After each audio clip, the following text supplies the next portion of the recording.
미국에 이제 1.5세 미국인이 자기가 평생 자기 조상이 일본인인 줄 알았습니다. 그래서 LA에 있는 한국 애들을 조롱하고 자기가 자기는 뿌리가 일본입니다. 대일본 제국이다. 그래서 뭐 이렇게 그 우길기 있잖아요. 그런 걸 막 이렇게 뭐 들고 다니고. 그러는데 어느 날 할아버지랑 이런저런 얘기하면서 할아버지는 일본인이시죠. 자랑스러운 일본이시죠. 그때 할아버지가 깜짝 놀랍니다. 아니다. 난 일본 사람이 아니다. 그럼 어디 사람입니까? 나는 한국 사람이다. 예? 나는 여지까지 할아버지가 일본 사람인 줄 알고, 그래서 저는 제 뿌리가 일본인인 줄 알았습니다. 그때 아니다.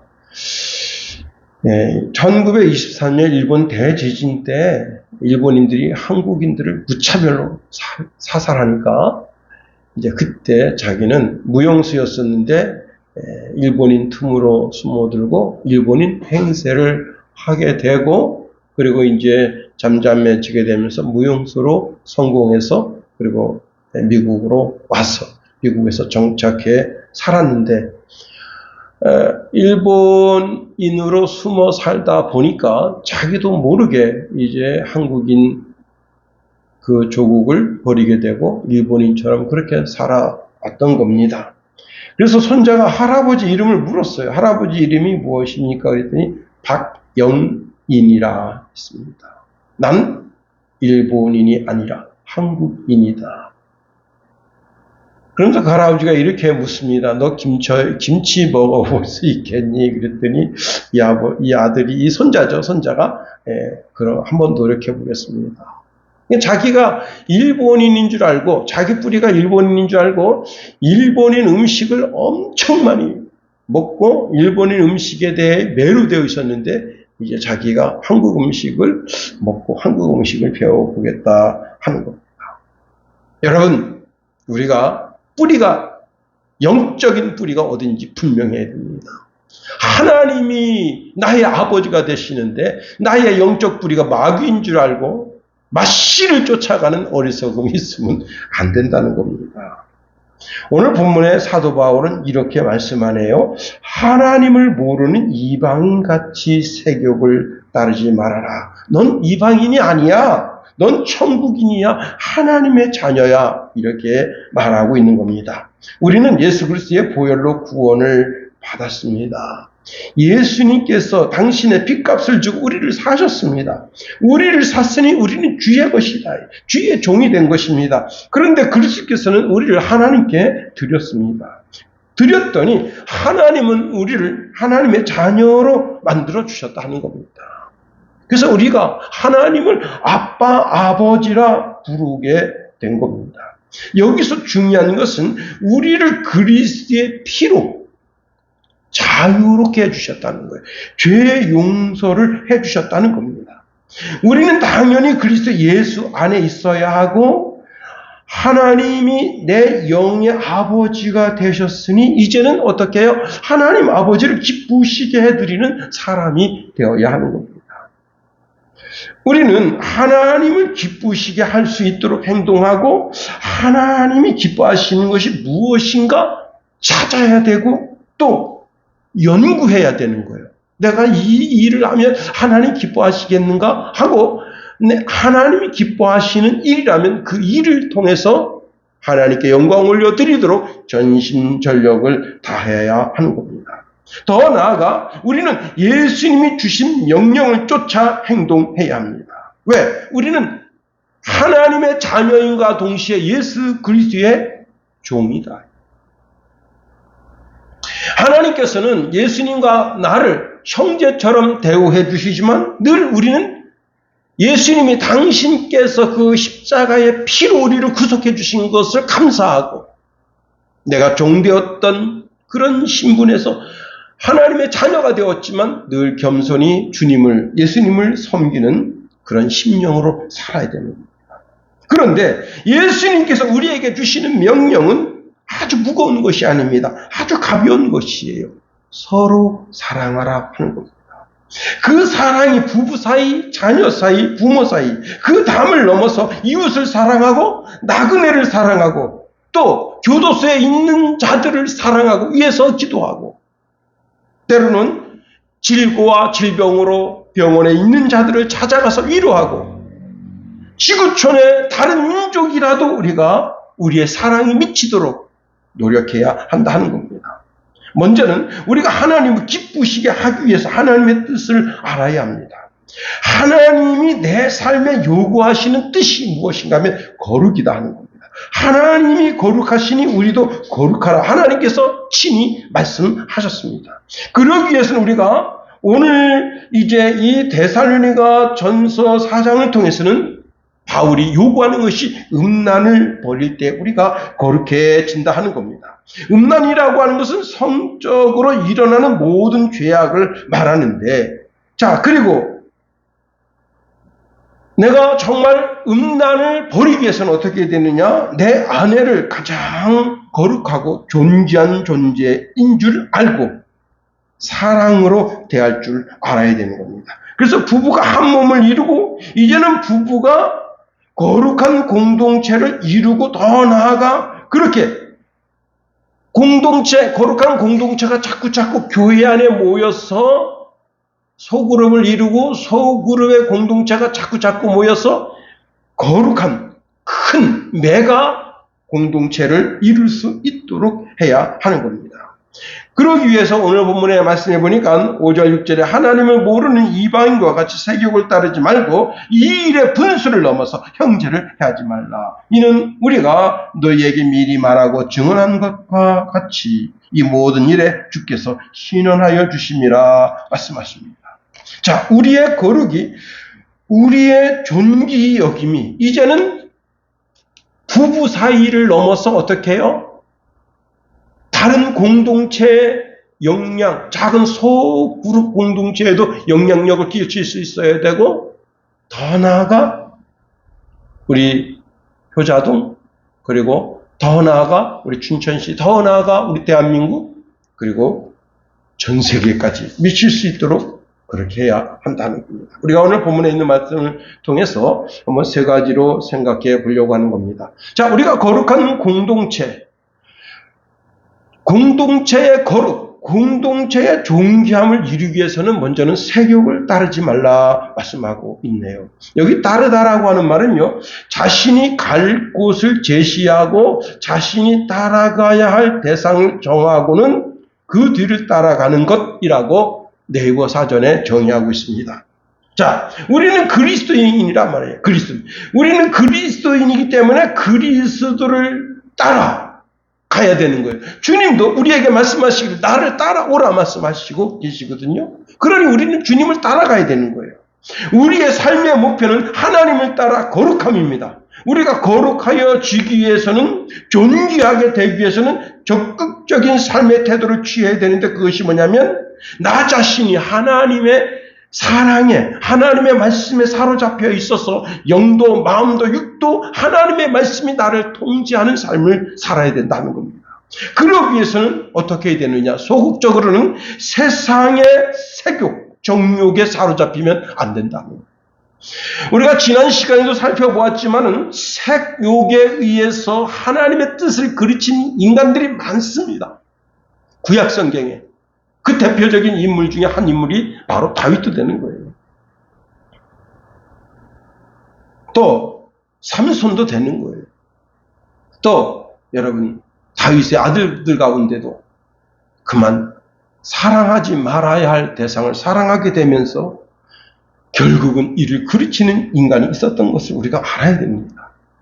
여기 오늘 본문 5절에 세욕이라고 하는 것은 언제나 나쁜 뜻을 가지고 있습니다. 그것은 아주 강렬한 욕망이다. 강렬한 욕망. 여러분, 말이 자기 안에 있는 분노를 표출하기 위해서 사람이 뒤에서 말고삐를 잡고 말더러 정지할 것을 강력하게 말고삐를 때려쳐도 말이 자기 속에 있는 그 분노 때문에 전심전력으로 달려갑니다. 자기 뒤에 마차가 있거든요. 그 마차가 부서지든지 마차에 있는 사람이 떨어져서 죽든지 살든지 그런 거 상관하지 않고 말이 전심으로 막 달려갑니다. 그리고 최종적으로 어떻게 되느냐. 낭떠러지기에 그 말이 급정거를 하지 못해가지고 말도 그 낭떠러지기에서 떨어져 죽고 그 말 위에 있는 마부나 뒤에 있는 마차에 있는 사람 다 죽이게 되는, 이게 바로 세교기다. 얼마나 강렬하든지 그 정욕 때문에 결국은 자기 영적인 눈이 멀고 마음의 눈이 멀었어. 육신을 파멸을 이끈다. 제가 이제 오늘 교회 오기 전에 인터넷 뉴스를 보니까요, 영국의 그 매독 걸린 사람 90%가 동성애자라고 하는 겁니다. 인생 이제 볼장 다 본 겁니다. 에이즈, 요즘 이제 에이즈를 치료한다네요. 네. 그런데 매독은 그렇지 않습니다. 한 프랑스인이 우리나라를 방문해서 우리나라처럼 성적으로 자유로운 나라가 없다, 그렇게 말하는 것을 들었습니다. 그 이유를 물으니까 전국 방방곡곡에 러브 호텔이 없는 곳이 없다는 거예요. 이게 대한민국이 성적으로 자유로운 나라라는 증거도 아니고. 그런데 이것은 세상 사람들이 사는 세상 나라다. 오늘 본문에 하나님을 모르는 이방인과 같이 세욕을 따르지 말라. 이방인 뭐예요? 세상 나라죠. 하나님 나라와 대치가 되는, 대적이 되는 나라입니다. 자, 우리는 하나님 나라의 백성이라는 거예요. 그런데 하나님 나라의 백성들이 마귀의 나라의 백성들과 똑같은 성적인 기준을 가지고 산다면 그것은 자기 자신이 하나님의 진노를 불러일으키는 어리석음이 된다는 겁니다.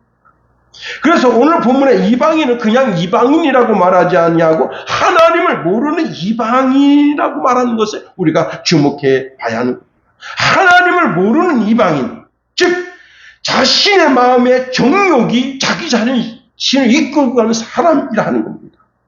로마서 1장 18절에 보니까 하나님의 진노가 불의로 진리를 막는 사람들의 모든 경건하지 않은가 불의에 대하여 하나님으로부터 나타나나니 말씀합니다.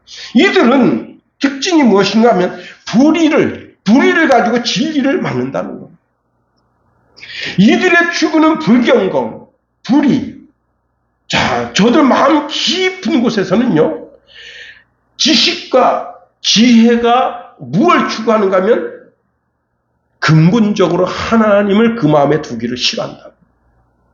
로마서 1장 28절 32절에 이렇게 말씀하고 있네요. 그들이 마음에 하나님 두기를 싫어하며 하나님께서 그들을 그 상실한 마음대로 내어버려 두사 합당하지 못한 일을 하게 하셨으니 곧 모든 불의, 추악, 탐욕, 악의가 가득한 자요, 시기, 살인, 분쟁, 사기, 악독이 가득한 자요, 수군수군하는 자요, 비방하는 자요, 하나님을 미워하는 자요, 능욕하는 자요, 교만한 자요, 자랑하는 자요, 악을 도모하는 자요, 부모를 거역하는 자요, 우매한 자요, 배역하는 자요, 무정한 자요, 자비한 자라.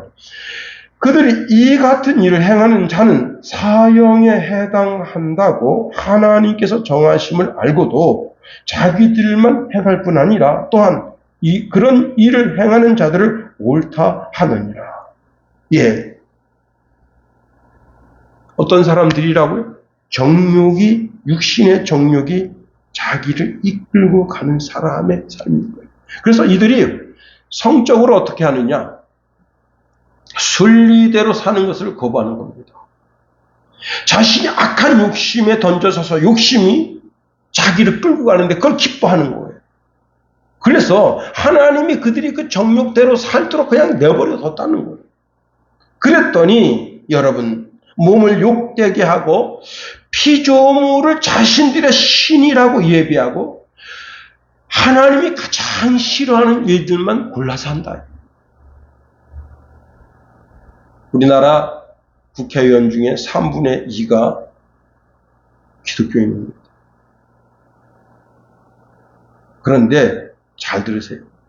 표 얻기 위해서 기독교인도 되고 불교인도 되고 천주교인도 되는 화인 맞은 인간이 되면 안 된다.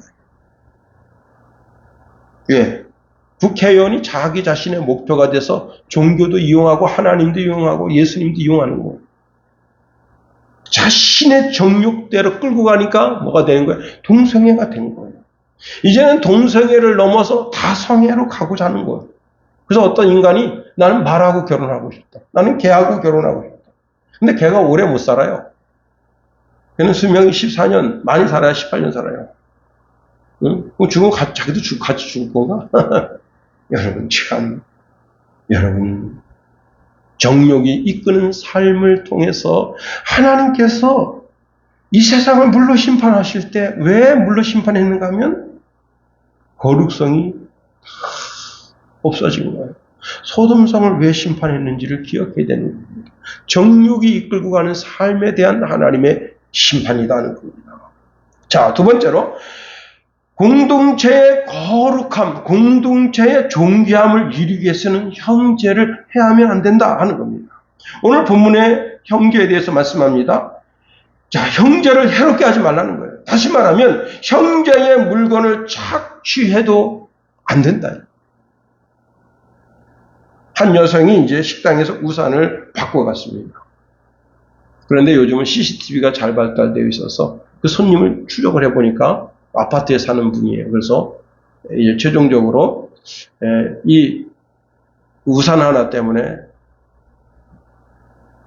재판을 받게 됐습니다. 남편이 적극적으로 그 아내를 변호했는데 자기 집에 그 장우산이 많아요. 한 대여섯 개가 있습니다. 그래서 이 식당에 있는 이 장우산이 우리 우산이라고 생각하고 우산을 가져갔다. 그러니까 판사가 다른 것 안 하고 이렇게 집행유예 이런 거 때릴 수가 있잖아요. 그렇게 안 하고 벌금 300만 원만 때렸습니다. 남의 집 재산 그 우산 하나 가져갔다고 해서 벌금 300만 원 물었다.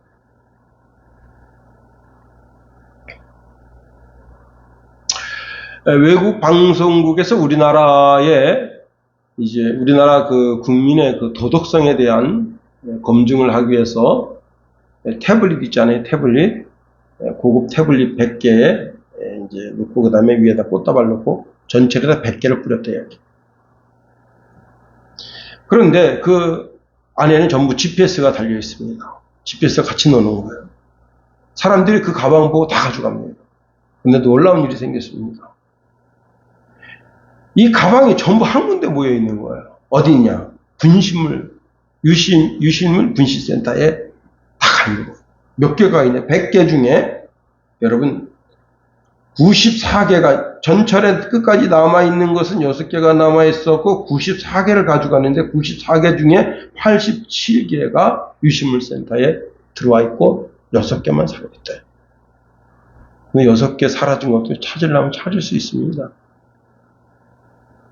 여러분, 다른 사람의 소유하고 있는 물건을 점유, 유탈시켜도 안 되지만 다른 사람의 성을 착취해도 안 된다.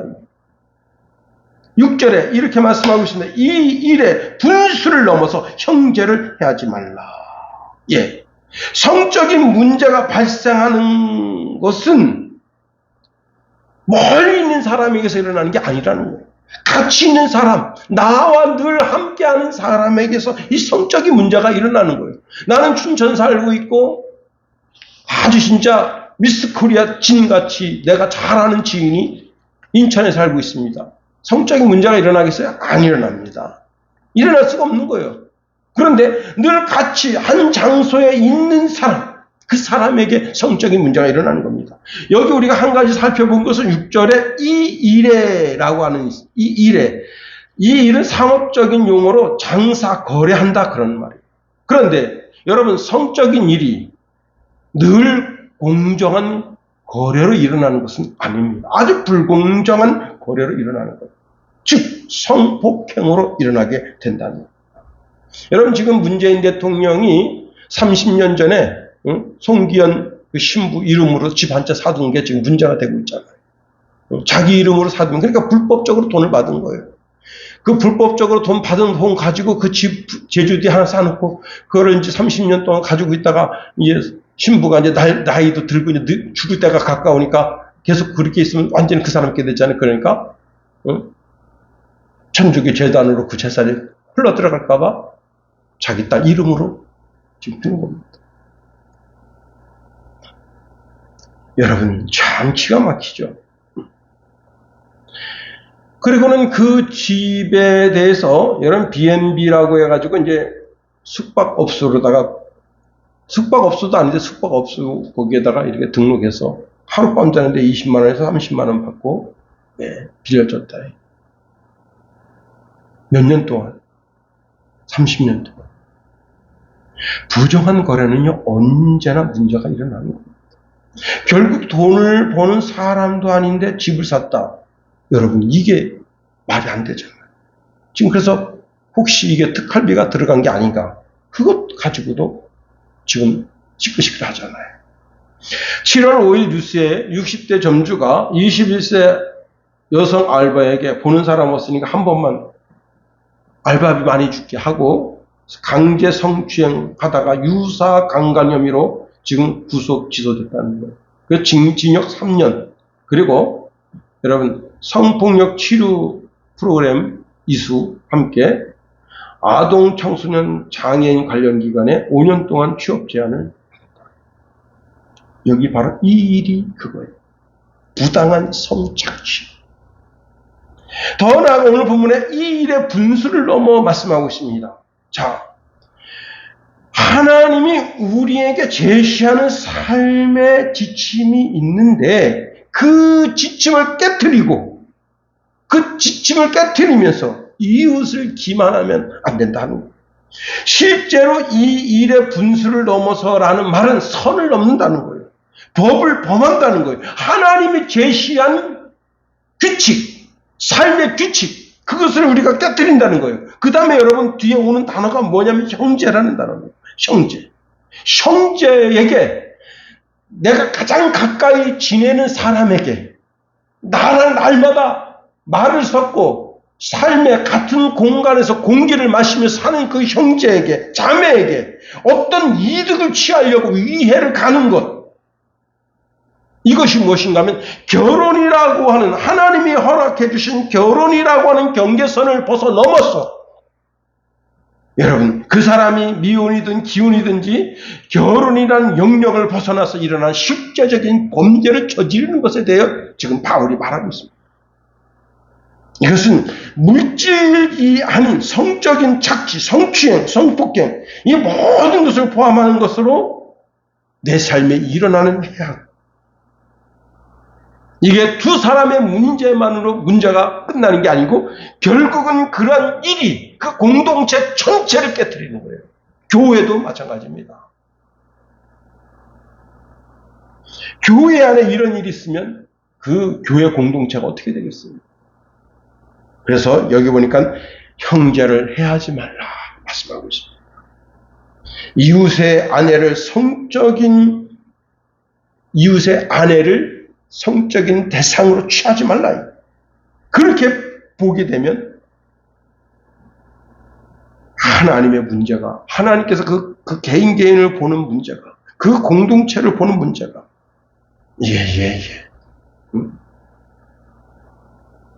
여러분 우리는 물과 성령으로 거듭난 하나님의 자녀이고 그리고 하나님의 나라를 바라보는 사람들이에요. 매일매일 거룩한 삶을 살려고 몸부림쳐도 부족한데 내가 이런 일을 하면 하나님이 기뻐하실까? 한 번만 생각하면 답이 나오는 거예요. 오늘날도 수많은 목회자들이 무너집니다. 수많은 여러분 교회 안에 중직을 가진 자들이 성문제로 무너집니다. 내가 이런 일을 행하면 하나님 기뻐하시겠다. 마지막 날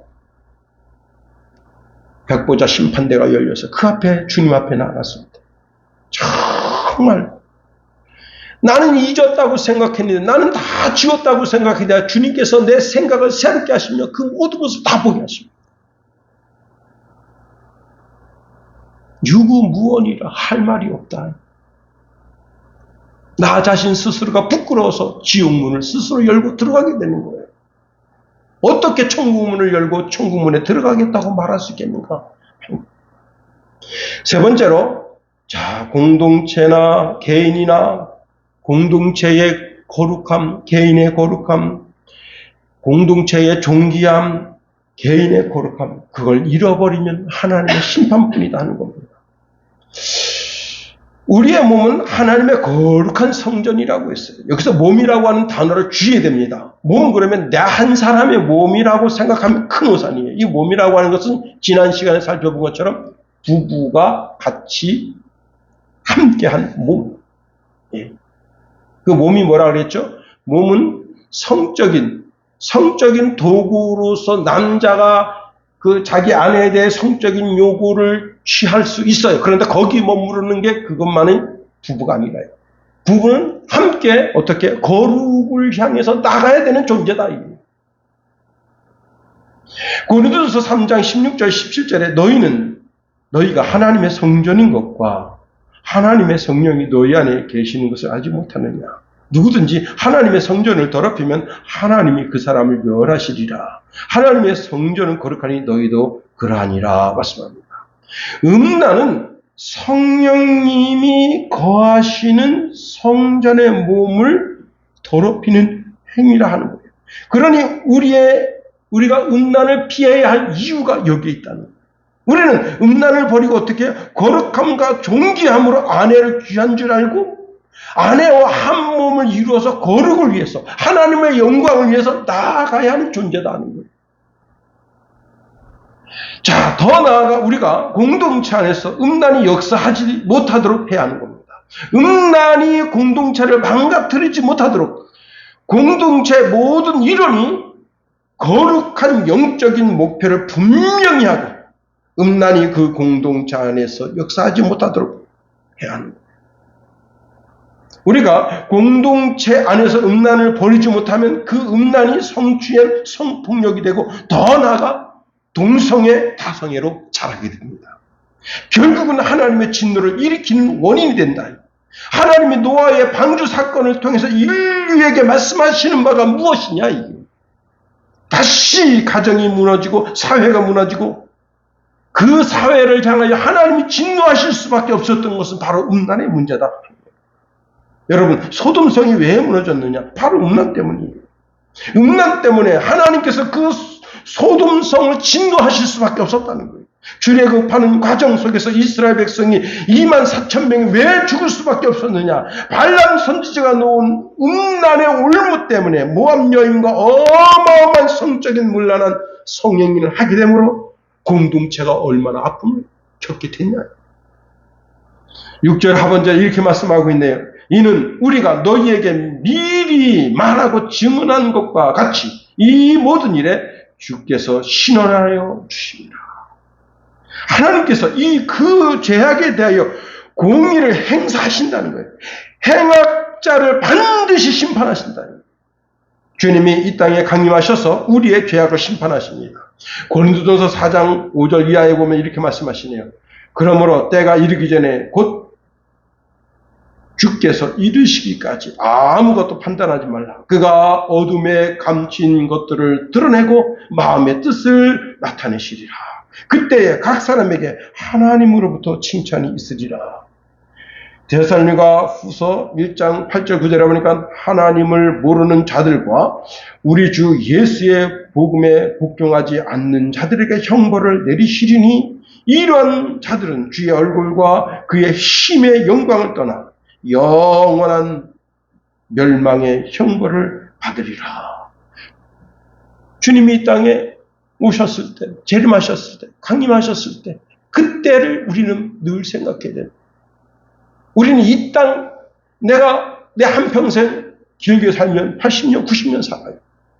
그러니까 80년, 90년 사는 삶을, 그 삶만 생각하면 안 되는 거예요. 반드시 주님 앞에 섰을 때, 그때를 생각해야 되는 거예요. 멀리 봐야 되는 거예요. 그럼에도 불구하고 음란 때문에 무너질 수가 있어요. 넘어질 수가 있어요. 그때는 어떻게 해요? 다시 그리스도의 피로 우리의 죄를 씻고 다시 거룩함과 존귀함으로 나아가야 된다. 이제 말씀을 마칩니다. 바울이 왜 이 데살로니가 교회를 향하여 이 말씀을 하고 있습니까? 바울은 이미 고린도 교회를 통해서 뼈아프게 느낀 바가 있습니다. 거룩한 공동체를 깨트리는 것이 바로 음란마귀입니다. 오늘 말씀 깊이 묵상함으로 말미암아 주님이 땅에 강림하셔서 그때 심판 보좌 앞에 나아갈 때 책망받는 인물이 한 인물도 우리 교회에서 나오지 않게 되기를 예수님의 이름으로 축원해 드립니다. 기도하겠습니다.